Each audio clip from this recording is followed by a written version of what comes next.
A esta hora, y ya sabemos qué pasa los jueves a esta hora cuando suena esta cortina. Está Antonio Mangione del otro lado. Hola Antonio, ¿cómo estás? Muy buenas tardes, bienvenido nuevamente a Radio Nacional San Luis. ¿Cómo le va? ¿Cómo están? Buenas tardes, me alegro de escucharles. Todo bien, todo bien. Contentos también de compartir un nuevo espacio con vos. Este jueves vamos a charlar, y recién lo anticipábamos a nuestros oyentes, sobre los efectos del cambio climático sobre la biota. Así es, así es. En columnas anteriores hemos hablado sobre los principales agentes o factores que condicionan en forma negativa a la biodiversidad. El cambio climático es uno de ellos, no es el primero, no es el que está primero. Hemos mencionado a la destrucción de hábitat y a la sobreexplotación de bienes comunes, lo que comúnmente por ahí se llama recursos naturales, que acá preferimos llamarles bienes compartidos o bienes comunes, como la primera causa de pérdida de biodiversidad. Entre otros efectos sobre la biodiversidad, uno siempre cuenta diversidad de especies, riqueza de especies, etcétera. Hay un conjunto de condicionantes ambientales generados por el cambio climático que tienen un efecto, en algunos casos predicho, es decir, se han hecho modelos y predicciones en función de lo que se conoce sobre los seres vivos, sobre la biota, sobre el planeta, y otros que hace un tiempo se han empezado a confirmar. Es decir, hay predicciones y hay confirmaciones sobre el efecto del cambio climático sobre la biota. Pero, ¿qué es el cambio climático? Bien.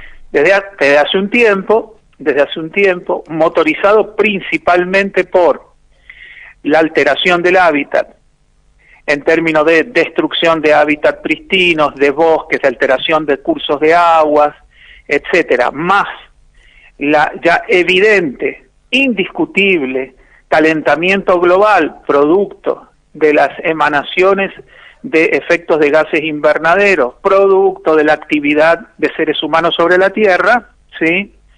Sobre todo de la industrialización y el uso de combustibles fósiles, ha generado, entre otros efectos, una serie de efectos vinculados al calentamiento global que han generado y están generando un cambio climático global. ¿Cuáles son esos elementos que podemos distinguir? En principio tenemos, como dije, calentamiento, aumento del nivel del mar, retrocesos de glaciares. Como consecuencia de algunos de estos elementos combinados, por ejemplo, acidificación de los océanos, más la temperatura, se produce blanqueo y muerte de ciertas especies y arrecifes de coral. Hay un cambio en la frecuencia e intensidad de eventos climáticos, como lluvias, huracanes, que son o más intensos o más frecuentes, y a partir de las tasas de erosión del suelo, en función de la forma en que se está utilizando el suelo, también está generando una tasa de erosión diferencial, acelerada, aguda, y todos estos efectos son globales. Una de las principales preocupaciones es que por efecto del calentamiento global, la retracción de los glaciares, el aumento del nivel del mar y el incremento de la temperatura, esto debería tener algún efecto en la biota. Y se predijo durante mucho tiempo, en los últimos 20, 25, 30 años, se ha predicho los efectos. A la par de que se empezaban a predecir estos efectos sobre la biota, se empezaron a medir. Entonces, ¿cuáles eran esas predicciones? Así, muy groseras, muy globales. Lo primero que va a ocurrir, dijeron hace unos 20, 25 años atrás, casi 30, es que con el calentamiento global, como las temperaturas en los trópicos y en las zonas subtropicales se van a incrementar en medio grado, 1 grado, casi 1 grado como estamos ahora, las especies que no toleren esa subida en la temperatura van a migrar hacia zonas más frías que en realidad ahora son menos frías, pero sigue siendo más frías que el Ecuador o que las zonas subtropicales. Ahora, ¿qué pasa? Hay hábitat que en la temperatura podría ser un hábitat más habitable para ciertas especies, pero no todas las condiciones del hábitat son favorables para algunas especies. Entonces migran escapando de temperaturas más altas, pero al mismo tiempo llegan a lugares en donde hay otras especies que o también migran a temperaturas más bajas, o empieza a haber un conflicto en términos de si el hábitat es funcional a esta especie, a estas especies. Entonces lo que se propuso es que alrededor de entre el 70 y el 85% de las especies van a ser afectadas por el cambio climático global de alguna manera. 70 y... Es el 70 y el 85% de las especies conocidas serán afectadas, se decía hace un tiempo, por el cambio climático global. Por ejemplo, para el Amazonas, ese número está calculado en 85%. Y no solo eso, que de toda la distribución, en toda su distribución de especies, para todas las especies, el 80% de las distribuciones además se van a ver afectadas, y no solo cualquier tipo de afectación, sino su distribución se va a modificar. En algunos casos se va a restringir y en otros casos se va a ampliar. Ahora, ¿qué tenemos, por ejemplo? Todos han visto, voy a dar algunos ejemplos. Conocen a los alces, ¿no? Sí. Sí, esos enormes animales parecidos a ciervos, enormes, que miden 2 metros de altura, con enormes osamentas. Los alces, se ha comprobado en el hemisferio norte que se están moviendo de las zonas boreales, ¿sí?, hacia la zona de tundra. La tundra, que en realidad no tenía una población de esta especie en cantidad, desde 1965 se nota que los alces han empezado a desplazarse hacia regiones donde antes no estaban. Y la principal explicación está asociada a que han empezado a encontrar en esa tundra mayor cantidad de vegetación. Y esa vegetación ha crecido en la tundra porque ha subido la temperatura en la tundra, porque hay mayor disponibilidad de agua en la tundra que antes no había. Una parte del suelo está congelado, pero al subir la temperatura por cambio climático global empieza a haber descongelamientos, pero eso también significa mayor temperatura y un poquito más de agua disponible para los vegetales, con lo cual la productividad primaria, que se llama, ¿no?, lo primero que se consume, lo primero que está disponible para consumir, algas, vegetales, hongos, etcétera, se ha incrementado, y los animales siguen, la fauna sigue ese crecimiento de la disponibilidad de nutrientes. Entonces, y eso después podemos hablar sobre consecuencias de eso. Ya estuvimos hablando algo del equilibrio. En principio, no sería un aspecto negativo per se, solo que fue inducido por seres humanos. Es decir, que a la impredecibilidad de ciertos factores que se podrían generar naturalmente, como ha ocurrido sobre la Tierra durante sus millones de años de existencia, ahora le estamos sumando como una fuente muy poderosa de transformación del ambiente, que hay que ver, ahora nosotros salimos al salvataje de esto, porque no nos podemos quedar de brazos cruzados y decir, bueno, ahora viene un nuevo estado o una nueva secuencia de transformaciones. Le voy a dar otros ejemplos, ¿no? Entonces, donde no había tanta disponibilidad de alimento, empieza a haber cierta disponibilidad de alimento. Osos polares, clásico, habrán visto alguna foto muy icónica del oso polar casi apoyado en un cubito de hielo sobre el Ártico, ¿sí? Esta imagen es tan icónica como real. Los casquetes de hielo en el Ártico han disminuido como causa del calentamiento global.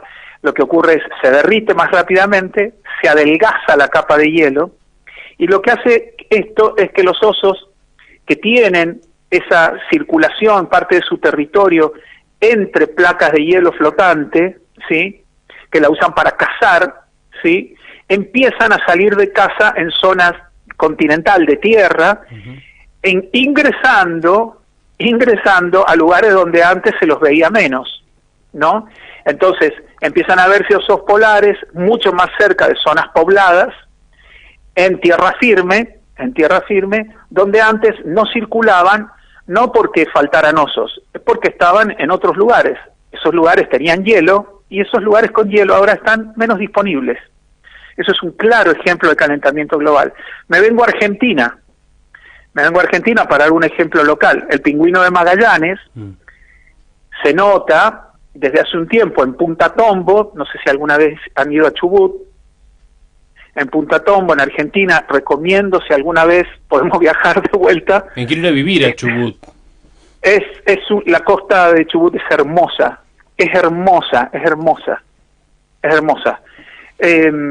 Si alguna vez tienen la posibilidad, digamos, tienen que volver el turismo fuerte, ¿no? El turismo, después de la pandemia, si esto ocurre, espero que sea pronto, tienen que volver con fuerza el turismo social. Digamos, no puede haber un argentino, una argentina sin que conozca el resto del país. No puede haber. No podemos perdernos del norte, no te puedes perder del sur, es una cosa hermosa. Ahí el pingüino de Magallanes, lo que se observa por calentamiento global, es que desde 1960 se han notado un incremento en los días que llueve más de 20 milímetros. Eso también es un indicador, ¿no? Muy fuerte, de que algo cambió ahí. ¿Y qué es lo que han notado? Que el estatus reproductivo, las condiciones reproductivas de esta especie han cambiado y que el principal factor es la lluvia. Lo que más mata a los pichones de estos pingüinos en este estudio es, se señala a la lluvia, a las precipitaciones. Y lo cual ha generado que, digamos, solo algunos individuos con cierta capacidad de reproducirse tempranamente podrían llegar a dejar descendencia, pero si la mortalidad de los polluelos se incrementa, entonces son menos los adultos que se pueden reproducir. Por lo tanto ahora tenemos como consecuencia del cambio climático, ¿no?, una amenaza más a la especie, que es que no se reproduzca lo suficiente. Y esto ya está pasando, esto está medido, no es ciencia ficción, ya salimos de las predicciones. Esto fue predicho 25, 30 años atrás, porque se empezaron a tomar medidas también, mediciones y experiencias y observaciones, y la información reunida hoy no deja ninguna duda acerca de el efecto del cambio climático sobre la biota. Podríamos enumerar infinidad de casos, con una salvedad, que en el promedio, cuando uno pone muchas especies, cuando uno pone grandes grupos, analiza muchísimas comunidades, el promedio a veces genera ligeros cambios en términos del efecto del cambio climático global, siempre negativos, ¿no? Sin embargo, cuando uno analiza en profundidad o en particular estos grupos, estas comunidades, estas regiones o las localidades, hay algunos que no se ven afectados negativamente, ¿sí?, y otros que sí. Y entonces ahí otra vez hay que tener cuidado en que las generalizaciones, los patrones, sirven para, entre otras cosas, despertar nuevas preguntas. ¿Por qué es tan ligero? Por ejemplo, lo que ocurre en Suiza. En Suiza se hizo un estudio muy comprensivo, Suiza es chiquito, pero se hizo un estudio muy comprensivo sobre el efecto de la altura, ¿no?, en la vegetación, en ciertas plantas, en ciertas especies de árboles, en mariposas y en aves, ¿no?, como indicadores de este eventual cambio. Lo que se observó ahí es que a lo largo del tiempo, por calentamiento global, hay un corrimiento en general de las especies hacia altitudes más frías. Digamos, en los Alpes había especies que necesitan del frío para reproducirse, para que las semillas salgan de dormición, etcétera, y germinen, etcétera, etcétera. Y lo que se notó es que en general hay un ligero incremento de un traslado desde las zonas más bajas de los Alpes a la zona más alta de los Alpes, pero no todas las especies lo hacen de la misma manera, lo cual nos obliga a gobiernos, municipios, ONG, universidades, la investigación, en nuestro caso el CONICET, el INTA, etcétera, a atender a estos patrones generales, pero también a atender a las particularidades, porque probablemente hay nuevas reconfiguraciones a nivel de estructura de las comunidades que, digamos, no son necesariamente negativas, pero sí para otras especies. Entonces hay que hacer un manejo de tipo más adaptativo, poniendo el foco en especies claves, o lo que se llaman especies paraguas también, o emblemáticas, o que están en peligro, y también prestar atención a que no todos los patrones son muy interesantes, pero hay que prestar especial atención a ciertas particularidades que se nos podrían escapar solo por ver el patrón, ¿no? Uh-huh. Entonces ahí hay una situación de equilibrio, de lo que se llama manejo adaptativo a la hora de intervenir en la remediación, en el potencial remediación o disminución o mitigación de los efectos. Bien. Eso por un lado. Uh-huh. Y decir que esto podría dar pie a una nueva columna, que en general las especies tienen una cierta plasticidad, ¿no?, de expresiones, de formas de resistir o tolerar las variaciones ambientales. Pero para algunas especies ese rango de tolerancia es muy chiquitito y para otras es muy grande. Y lo que podríamos hacer, ya adentrándonos un poco en lo que es la fisiología y la evolución, es el jueves que viene hablar de algunas estrategias que tienen plantas y animales con las cuales lidian o enfrentan ciertas condiciones ambientales, pero voy a hacer especial énfasis en los límites, porque si no parece que, bueno, las especies aguantan todo. Uh-huh. No aguantan todo. No aguantan todo, es imposible que aguanten todo. No aguantan todo, pero podríamos, como para ponerle un rango. Hablamos de especies de tanto plantas como animales, ¿no? Todas las especies, todos los seres vivos tienen rangos de tolerancia. Uh-huh. A la sal, a la temperatura, a las cantidades de sales en el agua, a la cantidad de moléculas de agua en una solución, a la cantidad de nutrientes o antinutrientes. Todos los seres vivos tienen límites. Y yo lo que haría es como mostrar algunos indicadores de cuán lábiles son esos límites, esos umbrales inclusive, porque si no porque dicen, ¿cómo un solo grado de temperatura puede modificar la fisiología y la biología de una especie? Sí, hay insectos cuyo metabolismo se activa ahora o está activo permanentemente porque los promedios de temperatura son más altos ahora que hace 30 años. Entonces, toda la fisiología, la biología, la ecología, inclusive la evolución de esas especies, está condicionada por medio grado de temperatura. Hay especies de insectos que, hasta que no se incrementa o no disminuye 1 grado o medio grado de la temperatura en el día, no pueden empezar a volar. Si no pueden volar, no pueden reproducirse. Si no se reproducen, la población decae. Es así de frágil, así de frágil. Entonces, pensamos que, bueno, todavía sigo viendo bichos, todavía sigo viendo plantas, ahora las plantas que estaban acá están un poco más arriba, todo bien, pero eso es una nueva reconfiguración de la cual nosotros podemos hacer predicciones, claro, pero son a posteriori que nosotros metemos la cuchara acá como seres humanos. Entonces a mí me parece que hay que tener este panorama, y esto lo digo pensando en que, como un ejercicio para complejizar un poco las cosas, ¿no? Bien.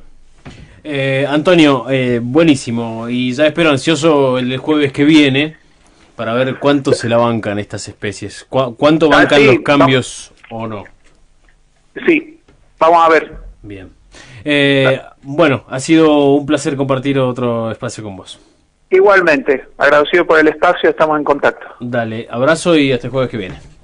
Chao, hasta el jueves. Chau. Antonio Mangione, en No Cambiar Más, como todos los jueves, hacemos pausa y ya seguimos.